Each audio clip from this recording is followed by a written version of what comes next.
Dubai दुनिया के सबसे अमीर देशों में इसका नाम आता है। यहाँ के लोगों के पास पैसा भी बहुत है। मैं मानता हूँ कि आप पैसों से बहुत कुछ खरीद सकते हैं, लेकिन अच्छी सेहत शायद नहीं। जहाँ एक और दुबई का नाम सबसे अमीर देशों में आता है, वहीं इसी देश का नाम सबसे मोटे लोगों की देशों की सूची में भी ऊपर है। और इसी प्रॉब्लम को दूर करने के लिए वहाँ की गवर्नमेंट ने अपने मोटे सिटीजन्स के लिए एक स्कीम निकाली है।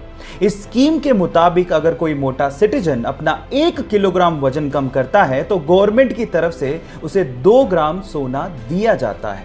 इससे अच्छा मोटिवेशन और क्या हो सकता है। आपको ये इंटरेस्टिंग फैक्ट जान के कैसा लगा, चैट सेक्शन में लिखना मत भूलिएगा। गाइस, इस वीडियो में आपको एक बंदा गरम गरम लावे में अपना हाथ डालता हुआ दिख रहा होगा।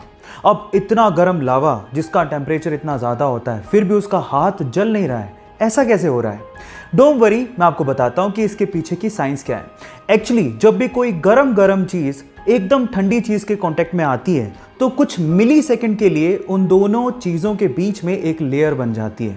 अब इस बंदे ने लावे में हाथ डालने से पहले ठंडे पानी में हाथ डाला और उसके बाद लावे को वो टच कर रहा था, तो उस मिली सेकंड के लिए दोनों चीजों के बीच में लेयर थी जिससे उसका हाथ जला नहीं, प्रोटेक्ट रहा।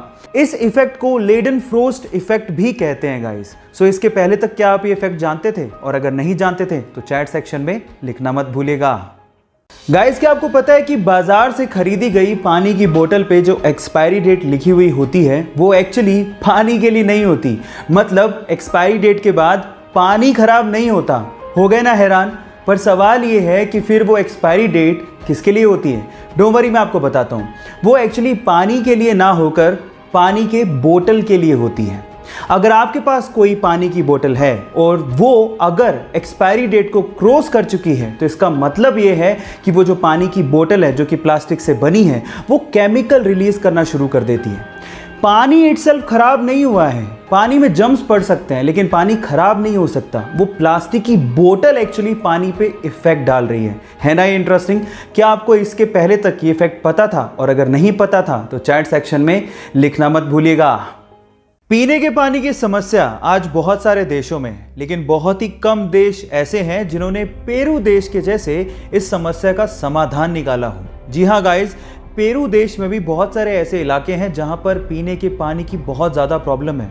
तो वहां की गवर्नमेंट ने क्या किया, ऐसे इलाकों में ड्रिंकिंग वाटर बिलबोर्ड्स इंस्टॉल किए। ये ड्रिंकिंग वाटर बिलबोर्ड्स क्या है? डोंट वरी, मैं आपको बताता हूँ।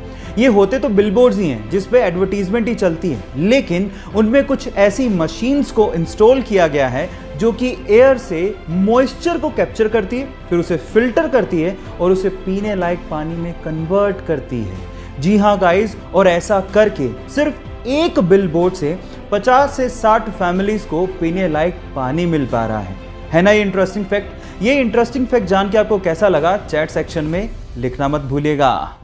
गाइस, अगर आप रेड कलर कोक के केन को पानी में डालेंगे तो आप देखेंगे कि वो डूब जाएगा, लेकिन अगर आप डाइट कोक के केन को पानी में डालेंगे तो वो फ्लोट करने लगेगा। सवाल ये कि ऐसा क्यों होता है? आप में से कई लोग शायद ये कहेंगे कि ये मटेरियल की वजह से होता है जो कि कोक के केन को बनाने में यूज हो रहा है, लेकिन गलत। एक्चुअली ये हो रहा है डिफरेंट टाइप की शुगर को यूज करने की वजह से।